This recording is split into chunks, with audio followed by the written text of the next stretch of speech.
Jesus Christ. கிறிஸ்துவுக்குள் பிரியமானவர்களே, அமெரிக்காவின் முன்னாள் அதிபரான டொனால்ட் ட்ரம்ப் அவர்கள் ஆண்டவராக இயேசு கிறிஸ்துவை உயர்த்தி பேசியுள்ள ஒரு காணொளி வேகமாய் பரவி வருகிறது. You still need help from the boss.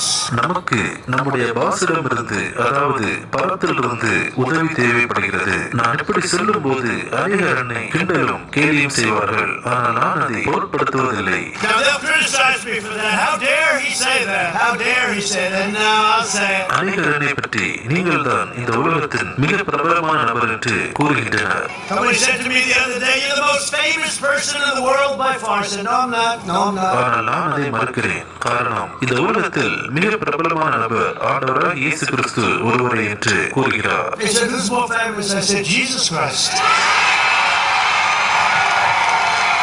இந்த தகவலை தவறாமல் உங்கள் நண்பர்களுக்கும் பகிருங்கள். இந்த சேனலை சப்ஸ்கிரைப் செய்து கொள்ளுங்கள்.